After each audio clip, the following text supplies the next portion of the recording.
کوئی آپ سے پوچھے دین کسے کہتے ہیں تو کیا کہیں گے کہ جو تمام انبیاء علیہ السلام میں وہ عقائد جو تمام انبیاء علیہ السلام میں مشترک ہوں، اس میں کسی زمانے میں کسی قسم کا تغیر و تبدل نہ ہوا ہو، اسے کیا کہتے ہیں؟ دین۔ دوسرا لفظ ہے ملت۔ ملت یہ دین کے وہ موٹے موٹے اصول اور کلیات ہوتے ہیں جو مختلف انبیاء علیہ السلام کی ملت میں بھی بہت حد تک مشترک ہوتا ہے، اشتراک ہوتا ہے ان میں۔ یہ مختلف انبیاء علیہ السلام کی ملت میں بھی بہت حد تک ان میں اشتراک ہوتا ہے، اور ملت کبھی منسوخ نہیں ہوتی۔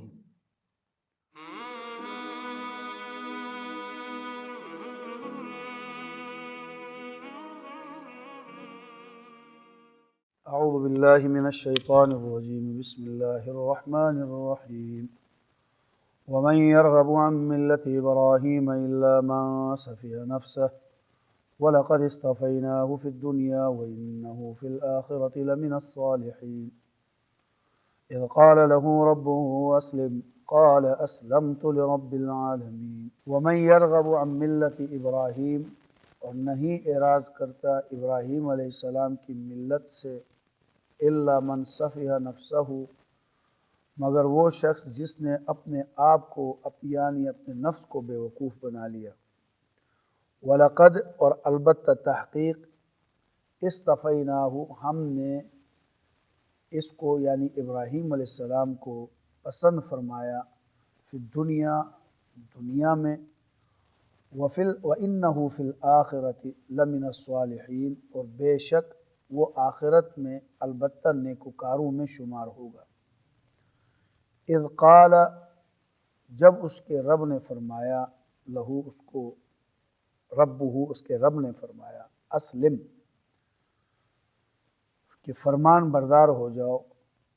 قال، تو اس نے کہا، اسلمت لرب العالمین، میں فرمان بردار ہو چکا ہوں رب العالمین کے لیے۔ ووصى بها ابراہیم بنیہ، اور ابراہیم علیہ السلام نے اپنے بیٹوں کو وصیت کی اس ملت پر قائم رہنے کی۔ ویعقوب، اور یعقوب علیہ السلام نے بھی، یا بنی، اور کہا اے میرے بیٹو، ان اللہ، بے شک اللہ تعالیٰ نے، اصطفیٰ، چن لیا، لکم الدین، تمہارے لیے دین کو، یعنی پسند کیا تمہارے لیے اس دین کو، پس تم نہ مرو مگر اس حالت میں کہ تم فرمان برداری کرنے والے ہو۔ حضرت ابراہیم علیہ السلام نے بیت اللہ شریف کی بنیاد اور تعمیرات جب کی تو اس کا تذکرہ گزشتہ آیات میں آپ نے سماعت فرما لیا، اور پھر اس ضمن میں حضرت ابراہیم اور حضرت اسماعیل علیہ السلام کی دعا کا بھی ذکر تھا، جو آپ نے سن لیا، ربنا وجعلنا مسلمین لک ومن ذریتنا امۃ مسلمہ، اور ربنا تقبل منا، یہ دعا آپ نے سماعت فرما لی۔ دعا میں سب سے پہلے انہوں نے عمل کی قبولیت اور پھر اطاعت و فرما برداری کی، اللہ سے توفیق طلب کی۔ ربنا تقبل منا انک انت السمیع العلیم، جو عمل ہم نے کیا ہے اے اللہ اس کو قبول فرما دے۔ عمل کی قبولیت ہو تو وہ عمل اللہ کے ہاں اصل تو وہی ہے، اس کی بھی توفیق مانگی، اور فرمان برداری اور اطاعت کی بھی اللہ سے توفیق مانگی۔ اس کے بعد ان دونوں نے یعنی باپ بیٹے نے امت مسلمہ کے قیام اور پھر ان میں ایک عظیم الشان رسول کی بعثت کی دعا مانگی، وہ بھی آپ نے گزشتہ دروس میں سن لیا، اور پھر ان فرائض کا ذکر تھا جو آخری رسول انجام دے گا۔ تو یہاں پر مرکزی نقطہ حضور اکرم صلی اللہ علیہ وسلم کی بعثت ہی ہے، کیونکہ اہل کتاب آپ کی رسالت کا انکار کرتے تھے، اور یہ مرکزی مضمون جو حضور علیہ السلام کی ختم نبوت کا ہے یہ آگے کافی دور تک چلے گا۔ ابتدا میں حضرت خلیل ابراہیم علیہ السلام کی دعا کا ذکر ہے، پھر اس دعا کا دعا کے مصداق کا بیان ہے۔ جیسا کہ دعائے خلیل سے ظاہر ہے کہ وہ ذات والا صفات صرف حضرت محمد صلی اللہ علیہ وسلم ہی کی ہو سکتی ہے، جس کے لیے حضور علیہ السلام نے دعا مانگی، ابراہیم علیہ السلام نے دعا مانگی، تو وہ ذات حضور علیہ السلام کی تھی، اور وہ آپ صلی اللہ علیہ وسلم ابراہیم اور اسماعیل کی اولاد میں سے ہیں۔ آپ کا خاندان قریش اسی نسل سے چلا آ رہا تھا۔ انہی میں اللہ تعالیٰ نے امت مسلمہ کا قیام فرمایا، اور دعا کے مطابق انہی میں نبی آخر الزمان حضرت محمد صلی اللہ علیہ وسلم کو مبعوث فرمایا۔ حضور صلی اللہ علیہ وسلم کی جو بعثت کے آثار تھے، وہ آثار مسند امام احمد بن حنبل حدیث کی کتاب ہے، اس کی جلد نمبر 4 کے اندر صفحہ 127 پر روایت آتی ہے کہ کسی نے رسول اکرم صلی اللہ علیہ وسلم سے پوچھا، حضرت آپ کی ابتدا کیسے ہوئی؟ یعنی آپ کے بعثت کے جو اسباب تھے ظاہری، وہ کیا کیا ہے؟ تو آپ صلی اللہ علیہ وسلم نے ارشاد فرمایا، انا دعوت ابی ابراہیم ورؤیا امی وبشارت عیسیٰ، میں حضرت ابراہیم علیہ السلام کی دعا، اپنی ماں کا خواب اور حضرت عیسیٰ علیہ السلام کی بشارت کا مصداق ہوں۔ یعنی میرے لیے حضور ابراہیم علیہ السلام کی دعا تھی، میرے آنے سے پہلے میری ماں نے ایک خواب دیکھا تھا، اور میرے آنے سے پہلے میرے لیے عیسیٰ علیہ السلام نے میری خوشخبری اور بشارت لوگوں کو دی تھی، میں ان تینوں کا مصداق ہوں۔ حضرت ابراہیم علیہ السلام کی اس دعا کا ذکر تو آپ نے سن لیا، جو حضور علیہ السلام کے لیے انہوں نے مانگی تھی کہ ربنا وابعث فیہم رسولا منہم یتلو علیہم آیاتہ، گزشتہ دروس میں آپ نے سن لیا کہ یا اللہ انہی میں سے ایک ایسا رسول مبعوث فرما دے۔ تو حضور علیہ السلام نے فرمایا، میں اپنے باپ ابراہیم علیہ السلام کی دعا کا ثمرہ ہوں، اور اپنی والدہ کی جو خواب ہے میں اس کا مصداق ہوں۔ حضور صلی اللہ علیہ وسلم کی والدہ ماجدہ حضرت آمنہ نے آپ صلی اللہ علیہ وسلم کی پیدائش سے قبل، یہ بھی مسند امام احمد بن حنبل کے اندر موجود ہے، آپ صلی اللہ علیہ وسلم کی پیدائش سے قبل آپ کی والدہ نے ایک خواب دیکھا کہ ان کے پہلو میں، یعنی حضرت آمنہ کے پہلو میں سے ایک ایسی روشنی نکلی جس سے شام اور بصرہ کے محلات روشن ہو گئے، یہاں تک کہ اونٹوں کی گردنیں نظر آ رہی ہیں۔ جہاں تک یہ تو خواب تھا حضرت آمنہ کا، حضور صلی اللہ علیہ وسلم کی پیدائش سے پہلے یہ خواب ان کے پہلو سے روشنی نکل کر یہ بتا دیا گیا کہ آپ کے بطن سے ایک ایسا بیٹا پیدا ہوگا جس کے نور نبوت سے ساری دنیا چمک اٹھے گی، اور ابراہیم علیہ السلام کی دعا کا مصداق بھی آپ ہی ہیں۔ تیسری چیز حضرت عیسیٰ علیہ السلام کی بشارت کا تعلق ہے، تو قرآن کریم نے اس کو بھی واضح کر دیا کہ آپ نے، یعنی عیسیٰ علیہ السلام نے اپنی قوم سے خطاب کرتے ہوئے فرمایا، یا بنی اسرائیل انی رسول اللہ علیکم، اے بنی اسرائیلیوں میں تمہاری طرف رسول بنا کر بھیجا گیا ہوں، مصدقا لما بین یدی من التورات، اپنے سے پہلی جو کتاب تورات ہے اس کی تصدیق کرتا ہوں کہ وہ اللہ کی برحق کتاب ہے، اور ساتھ بشارت دی، وہ یہ بشارت ہے جو حدیث میں کہ میں عیسیٰ کی بشارت کا مصداق ہوں، قرآن نے وہ بشارت نقل کی۔ مبشرا برسول یاتی من بعد اسمہ احمد، میں اپنے بعد آنے والے ایک رسول کی بشارت دینے والا ہوں جس کا نام نامی اسم گرامی احمد ہوگا، یعنی حضور صلی اللہ علیہ وسلم کی خوشخبری انہوں نے سنا دی اور کہا اس آنے والے کا نام احمد ہوگا۔ عبرانی اور سریانی زبان میں احمد کو فارقلیت کہا گیا ہے، جس کا معنی، فارقلیت کا معنی ہے دنیا بھر کا تعریف کیا ہوا، اسی کو عربی میں جب تشکیل کریں گے تو فارقلیت کا معنی ہوگا احمد۔ یعنی عیسیٰ علیہ السلام نے بشارت دی تھی میرے بعد ایک رسول آئے گا جس کا نام فارقلیت ہے، یعنی جس کا نام احمد ہے صلی اللہ علیہ وسلم، مبشرا برسول یاتی من بعد اسمہ احمد۔ تو حضور صلی اللہ علیہ وسلم نے فرمایا تھا میں ابراہیم علیہ السلام کی دعا، اپنی والدہ کی خواب اور حضرت عیسیٰ علیہ السلام کی بشارت کا مصداق ہوں۔ اسی طرح کا شان نزولی تفسیر ابو سعود کے اندر بھی پہلی جلد صفحہ 126 میں موجود ہے۔ معالم التنزیل میں لکھا ہے کہ یہودی علماء میں سے حضرت عبداللہ بن سلام کو اللہ تعالیٰ نے ایمان لانے کی توفیق عطا فرمائی، جس کا تذکرہ میں نے پیچھے الذین آتیناہم الکتاب یتلونہ حق تلاوتہ اولئک یؤمنون بہ میں کر چکا ہوں کہ وہ اپنی کتاب کی تلاوت کا حق ادا کر چکے، یعنی اس کو پڑھنے کے ساتھ ساتھ جو اس کے احکام تھے اس کو مانتے چلے گئے۔ سب سے بڑا حکم ان میں نبی پاک صلی اللہ علیہ وسلم پر ایمان لانے کا اور آپ علیہ السلام کی نبوت کی خوشخبریاں تھیں، ان لوگوں نے ایمان لایا۔ تو اللہ تعالیٰ نے عبداللہ بن سلام رضی اللہ عنہ کو، جو یہود کے بڑے علماء میں سے تھے، ایمان کی توفیق سے نوازا۔ آپ کے 2 بھتیجے تھے، یعنی آپ کے بھائی کے 2 بیٹے تھے، اور وہ دونوں بڑے صاحب علم تھے، بھتیجے بڑے صاحب علم تھے۔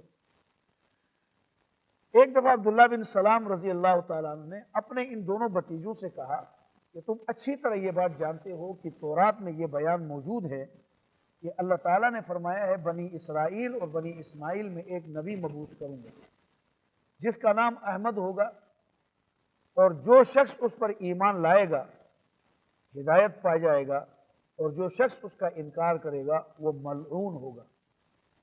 چنانچہ ان دونوں بھائیوں میں سے ایک بھائی نے تو چاچے کی گفتگو سن لی اور اس کے بعد مسلمان ہو گیا، اور دوسرا یہودیت پر قائم رہا۔ اسی طرف اس آیت، جو یہودیت پر قائم رہا، اسی کی طرف اس آیت میں اشارہ کیا ہے کہ وَمَن يَرْغَبُ عَن مِلَّةِ ابراہیم، کہ ابراہیم علیہ السلام کی ملت سے کوئی اعراض نہیں کر سکتا، کوئی اس سے اعراض نہیں کرے گا، الا من صفی نفس، مگر وہی شخص جس نے اپنے آپ کو بیوقوف بنا لیا۔ تو یہ اتنا علم والا تھا، اپنے آپ کو بیوقوف بنایا، ایمان جب نہیں لایا خود کو تباہ کر دیا۔ ایک نے ایمان لایا، یعنی ایسا کام وہی کر سکتا ہے، ملت ابراہیمی کا انکار اور اعراض وہی کر سکتا ہے جو انتہائی پرلے درجے کا بیوقوف اور عقل و خرد کو بالکل کام میں لانے والا نہ ہو، ورنہ معمولی عقل و خرد سے بھی جو کام لے گا وہ آدمی ملت ابراہیمیہ کو تسلیم کیے بغیر رہ ہی نہیں سکتا ہے، وہ اعراض کر ہی نہیں سکتا۔ یہاں پر ایک بات یاد رکھیں، لفظ آیا ہے وَمَن يَرْغَبُ عَن مِلَّةِ ابراہیم، جو آدمی ملت ابراہیمی سے اعراض کرے گا وہ وہی ہوگا جو بیوقوف ہوگا، پرلے درجے کا۔ یہاں ایک لفظ آیا ملت، یاد رکھیں 3 چیزیں ہوتی ہیں، ایک ہے دین، ایک ہے ملت، ایک ہے شریعت۔ ایک ہے دین، ایک ہے ملت، اور ایک ہے شریعت۔ دین، ملت اور شریعت یہ 3 مختلف چیزیں ہیں۔ سب سے پہلے دین کے بارے میں سنیں، دین کسے کہتے ہیں؟ یاد رکھیں دین تمام انبیاء علیہم السلام کی مشترک میراث ہے، نفس دین میں اختلاف نہیں، اور وہ ہے کیا؟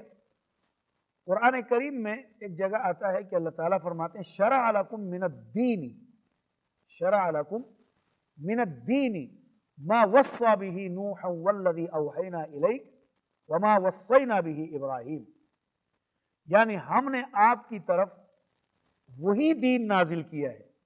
شرع لکم من الدین، تمہارے لیے ہم نے وہی دین بھیجا ہے، وہی دین تمہارے لیے مشروع کیا ہے جو ہم نے نوح علیہ السلام، حضرت ابراہیم علیہ السلام کی طرف نازل کیا۔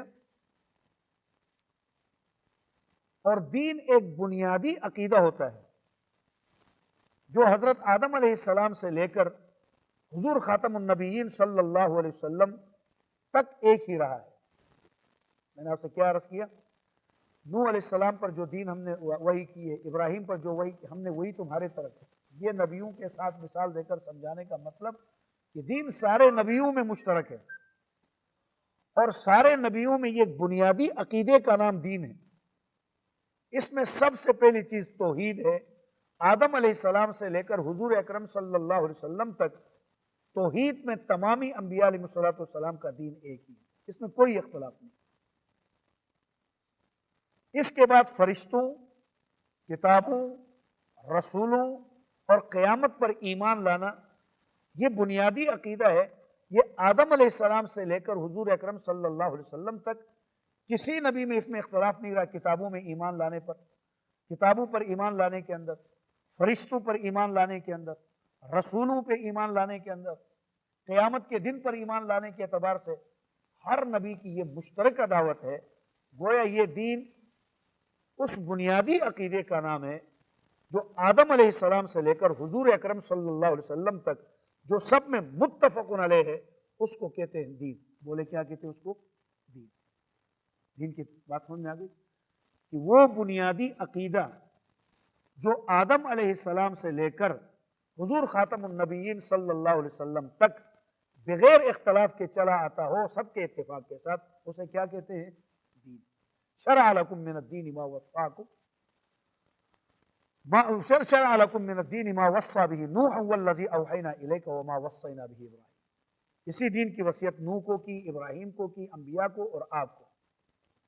یہ ایسے بنیادی عقائد ہیں، یعنی عقیدہ توحید، عقیدہ قیامت، فرشتوں کے اوپر ایمان، کتابوں کے اوپر ایمان، رسولوں کے اوپر ایمان، یہ وہ بنیادی عقائد ہیں جن عقائد میں کسی زمانے میں کوئی تغیر و تبدل نہیں ہوا ہے۔ کسی نبی کی شریعت میں ان عقیدوں میں تبدیلی نہیں ہوئی، سب کے ہاں یہ متفق علیہ چلے آ رہے ہیں۔ اب آپ مجھے بتا دیں، کوئی آپ سے پوچھے دین کسے کہتے ہیں تو کیا کہیں گے؟ کہ جو تمام انبیاء علیہ السلام میں وہ عقائد جو تمام انبیاء علیہ السلام میں مشترک ہوں، اس میں کسی زمانے میں کسی قسم کا تغیر و تبدل نہ ہوا ہو، اسے کیا کہتے ہیں؟ دین۔ دوسرا لفظ ہے ملت۔ ملت یہ دین کے وہ موٹے موٹے اصول اور کلیات ہوتے ہیں جو مختلف انبیاء علیہ السلام کی ملت میں بھی بہت حد تک مشترک ہوتا ہے، اشتراک ہوتا ہے ان میں۔ یہ مختلف انبیاء علیہ السلام کی ملت میں بھی بہت حد تک ان میں اشتراک ہوتا ہے، اور ملت کبھی منسوخ نہیں ہوتی بلکہ ہمیشہ قائم رہتی ہے۔ شاہ ولی اللہ صاحب محدث دہلوی رحمہ اللہ نے حجت اللہ البالغہ میں لکھا ہے کہ بعض کلیات ہر ملت میں قائم رہتے ہیں۔ میں نے آپ سے عرض کیا موٹے موٹے اصول، موٹے موٹے کلیات، وہ ہر جو تمام دینوں میں متفق علیہ ہو۔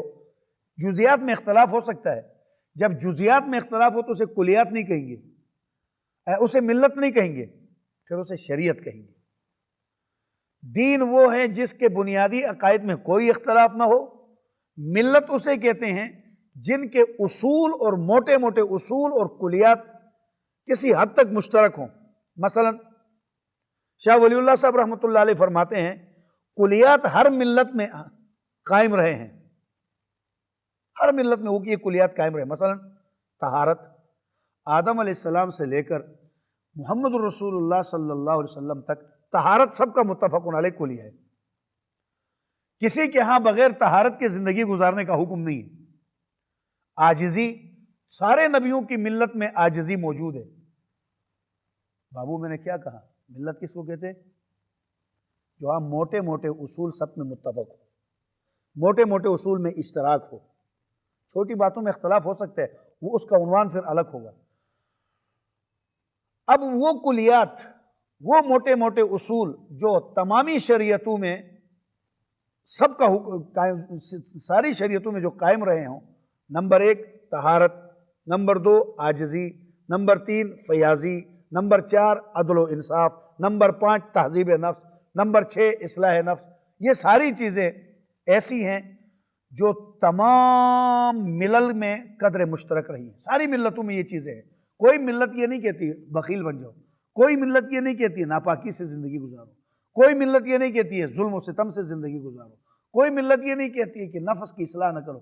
یہ وہ چیزیں جس پر سب تو موٹے موٹے اصولوں پر اتفاق ہو، قدر اشتراک ہو تو اسے ملت کہتے ہیں، اور عقائد، بنیادی عقائد پر اتفاق ہو جو کسی زمانے میں تبدیل نہ ہو تو اس کو دین کہتے ہیں۔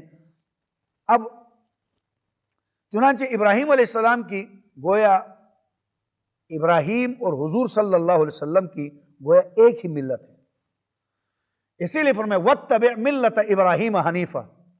حضور صلی اللہ علیہ وسلم کو ملت ابراہیمی کی پیروی کرنے کو کہا، شریعت ابراہیمی کی نہیں، کیونکہ شریعت میں اختلاف ہو سکتا ہے، ہماری شریعت کی جزیات اور ہیں، ان کی اور ہیں، لیکن ملت میں چونکہ طہارت ادھر بھی ہے، طہارت ادھر بھی ہے، اصلاح نفس ادھر بھی ہے، اصلاح نفس ادھر بھی ہے، تہذیب النفوس ادھر بھی ہے، ادھر بھی ہے، عاجزی اور فیاضی اور سماحت ادھر بھی ہے، ادھر بھی ہے، تو ملت گویا حضور صلی اللہ علیہ وسلم کی ملت اور ابراہیم علیہ السلام کی ملت ایک ہی ہے۔ اسے ملت اسلامیہ کہہ لیں تو بھی درست ہے، یا ملت ابراہیمی کہیں تو بھی درست ہے۔ اسے ملت ابراہیمیہ کے عنوان سے بھی تعبیر کر سکتے ہیں، اسے ملت اسلامیہ کے نام سے بھی تعبیر کر سکتے ہیں، کیونکہ دونوں کے موٹے اصول ایک ہی۔ اور اس آخری دور میں حضور صلی اللہ علیہ وسلم کا اتباع ہی ملت ابراہیمی کا اتباع ہے، کیونکہ ملت دونوں کی ایک ہے۔ حضور صلی اللہ علیہ وسلم کے آنے کے بعد اب جو حضور علیہ السلام کی اتباع کرے گا در حقیقت وہی ملت ابراہیمی کی اتباع کرے گا۔ چنانچہ قرآن کریم نے دوسری جگہ اعلان فرمایا کہ جن لوگوں نے کہا ہم ابراہیمی ہیں، تو اللہ جل شانہ نے کیا فرمایا کہ ابراہیمی تم نہیں ہو، ھذا النبی والذین آمنوا معہ، ابراہیمی وہ ہے جو یہ نبی اور اس نبی کے ساتھی ہیں۔ اب ابراہیم علیہ السلام کی ملت کا فرد وہی کہلائے گا جو حضور صلی اللہ علیہ وسلم کی ملت کا اتباع کرے۔ جو شخص حضور اکرم صلی اللہ علیہ وسلم کی ملت کا فرد نہ بنا، جس نے ابھی آپ کی ملت کو تسلیم نہ کیا، اس کی طرف سے یہ دعویٰ کرنا کہ میں ملت ابراہیمی کا ہوں، اس کا یہ دعویٰ بالکل غلط ہے، کیونکہ اس ملت میں ابراہیم علیہ السلام اور حضور علیہ السلام کی ملت ایک چیز ہے، مگر حضور کے آنے کے بعد حضور علیہ السلام کی ملت کو قبول کرنا ہی ملت ابراہیمی ہے۔ اب جو حضور کی ملت قبول نہیں کرتا تو گویا کہ وہ ابراہیم علیہ السلام کی ملت کے ہونے کے دعوے کے اندر سراسر باطل ہے، ایسا شخص گمراہ ہے۔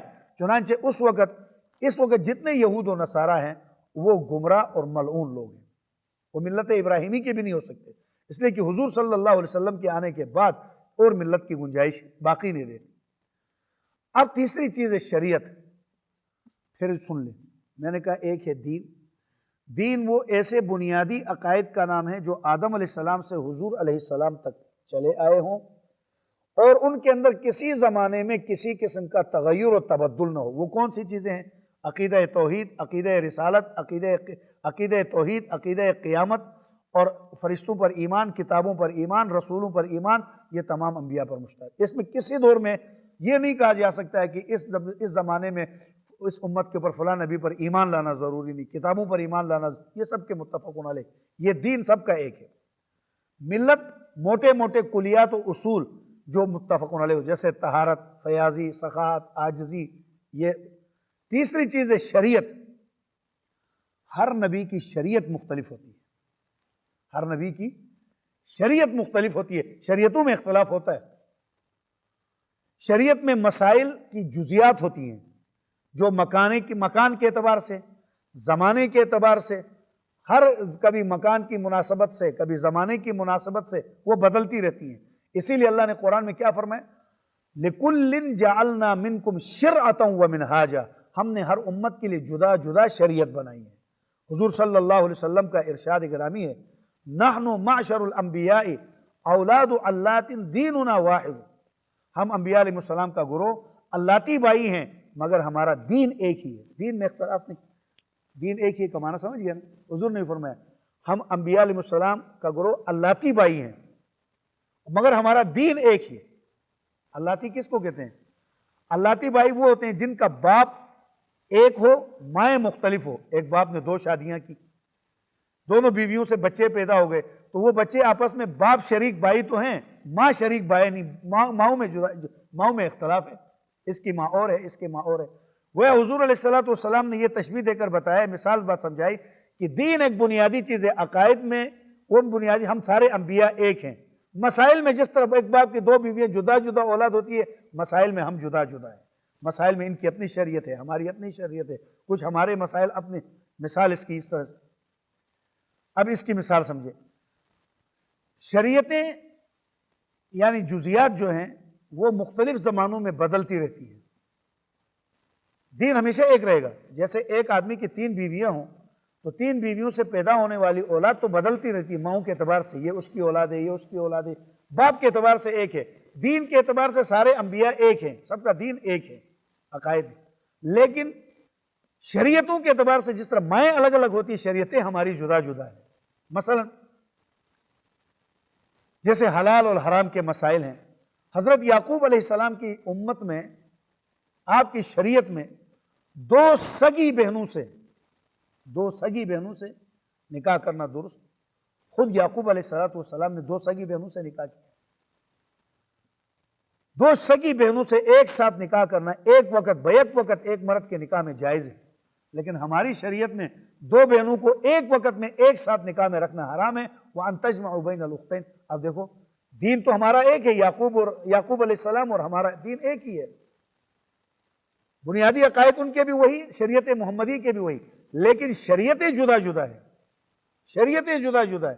ملت میں بھی ہم تقریباً ایک ہیں، ملت موٹے موٹے اصول ہے، طہارت ہے، فیاضی ہے، عاجزی ہے، وہ ادھر بھی ہے ادھر بھی ہے، لیکن شریعتوں میں اختلاف ہے۔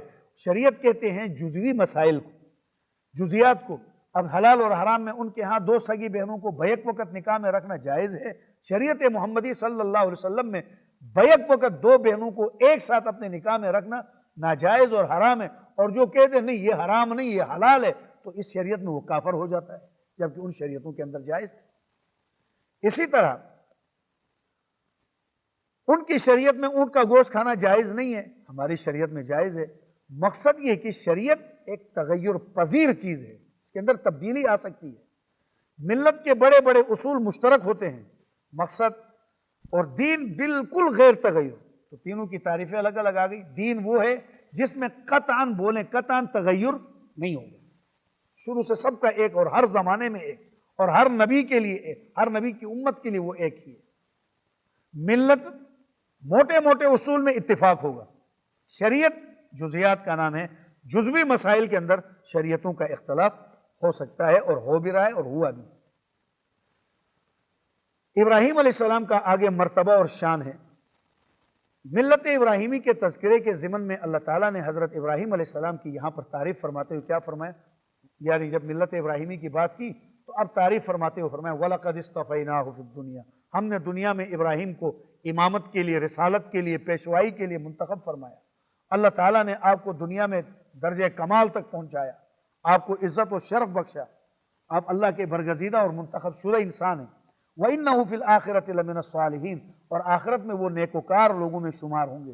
اللہ تعالیٰ نے آپ کو دنیا اور آخرت ہر دو مقام میں بزرگی عطا فرمائی، لہٰذا ان کے طریقے سے انحراف سوائے ملعون کے اور کوئی نہیں کر سکتا ہے۔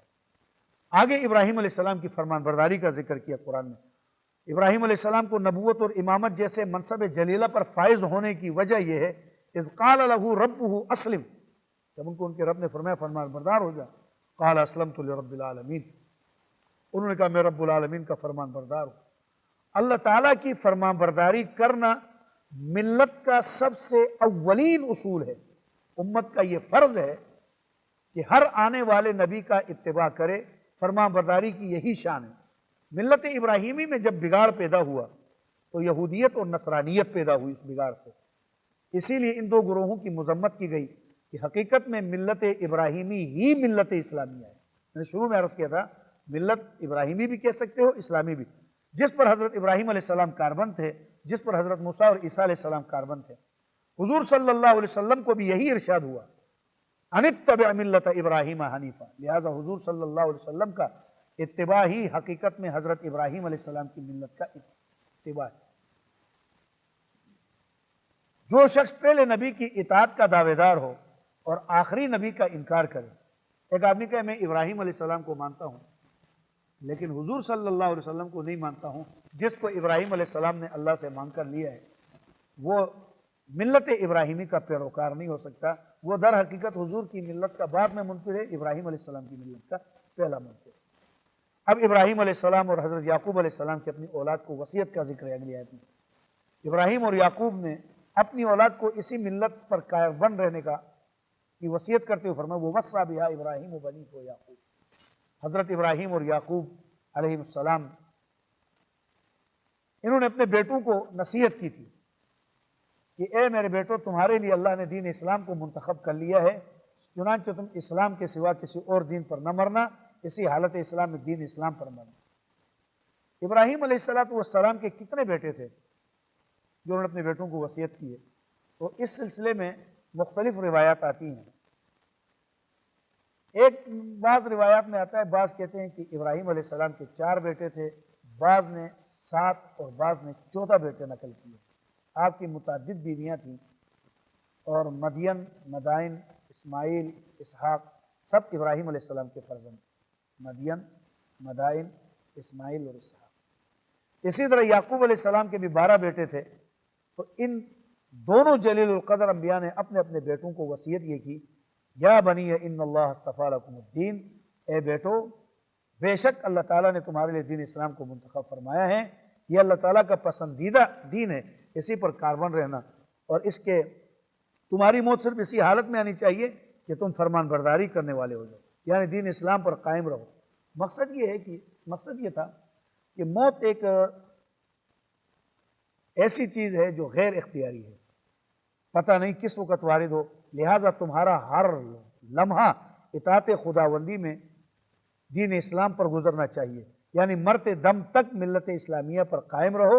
اور حضور نبی کریم صلی اللہ علیہ وسلم کا ارشاد گرامی ہے، من مات علی شیء بعثہ اللہ علیہ، جو شخص جس عقیدے پر مرے گا اسی پر قیامت کے دن اٹھایا جائے گا، لہٰذا تمہاری موت دین حق پر آنی چاہیے تاکہ روز محشر یہی دین لے کر تم اٹھو۔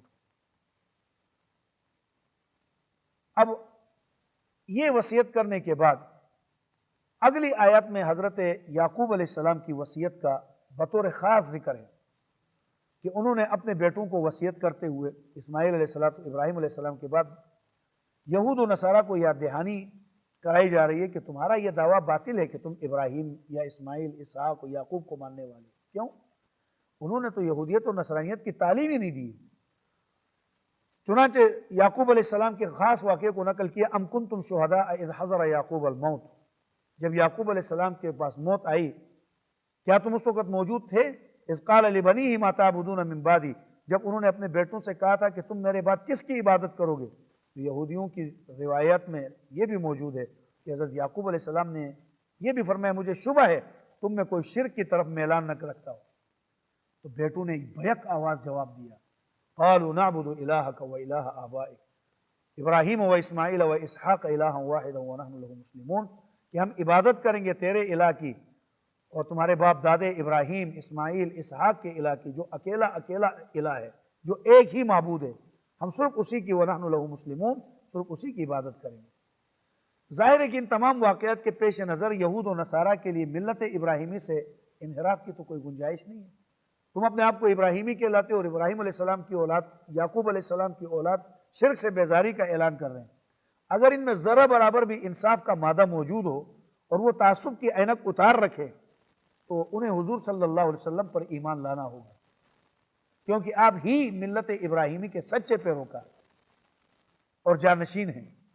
اللہ تعالیٰ نے یہود و نصارہ کے اس دعوے کی تردید فرمائی کہ وہ ملت ابراہیمی پر ہیں، اس دعوے کے اندر وہ جھوٹ ہیں۔ چنانچہ سورہ آل عمران میں آئے گا آگے کہ اے بنی اسرائیل، اگر تمہارا دعویٰ یہ ہے کہ تم حضرت ابراہیم کے طریقے پر ہو تو نبی آخر الزمان صلی اللہ علیہ وسلم پر ایمان لانا پڑے گا۔ بغیر نبی پاک پر ایمان لائے ہوئے تمہارا یہ دعویٰ کرنا کہ ہم ابراہیمی ہیں، یہ دعویٰ آپ کا غلط ہے۔ چنانچہ اس کے بعد حضرت ابراہیم، اسماعیل، اسحاق اور یعقوب علیہ السلام اور ان کی اولاد کی توحید پر پختگی کے بعد جب انہوں نے اپنے پختہ ارادہ کیا، اپنا عقیدہ بیان کیا، ہم اللہ کے سوا کسی کی عبادت نہیں کریں گے، تو اب ہر امت اپنے افعال کی ذمہ دار ہے۔ اس کے بعد فرمایا تلک امت قد خلت، یہ ایک جماعت تھی جو گزر گئی۔ یہ کہنا کیجیے ہمارے بڑے تھے، آبا وہ صحیح تھے، ان کے گزرے ہوئے، ان کے کیے ہوئے اعمال کا آپ کو فائدہ نہیں ہونا ہے، وہ آپ کو نہیں بخشوائیں گے۔ تلک امت قد خلت، یہ ایک جماعت تھی جو گزر گئی، جو دین توحید پر قائم رہی، لہا ما کسبت، ان کے لیے وہ ہے جو انہوں نے کمایا، یعنی ان کا عقیدہ اور اعمال و افعال کا اجر انہی کو ملے گا۔ وَلَكُمْ مَا كَسَبْتُمْ، اور تمہارے لیے وہی ہوگا جو تم کماؤ گے۔ اگر تم بھی ان کے طریقے پر چلتے ہوئے دین اسلام اور ملت ابراہیمی کا دامن تھام لوگے تو مراد کو پہنچو گے۔ اگر اپنی ضد اور اناد پر قائم رہے تو فقط بزرگوں کی اولاد ہونا یہ نجات کا ذریعہ نہیں ہے، نہیں یہ تمہیں نجات تک لے جا سکتی ہے۔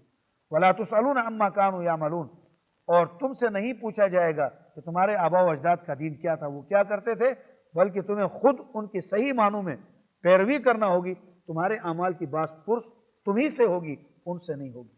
اللہ تبارک و تعالی مجھے آپ کو دین سمجھنا اور ملت کے مسائل پر اور ملت پر صحیح معنوں پہ چلنے کی اللہ توفیق عطا فرمائے۔ وآخر دعوانا الحمدللہ۔ اگر ہماری ویڈیو پسند آئی ہے تو اسے لائک کریں، کمنٹ کریں اور دوستوں کے ساتھ شیئر کریں، اور اگر ہمارا چینل ابھی تک سبسکرائب نہیں کیا تو اسے سبسکرائب کر دیں اور بیل آئیکن کو پریس کر دیں تاکہ ہر آنے والی ویڈیو آپ کو مل سکے۔ جزاک اللہ۔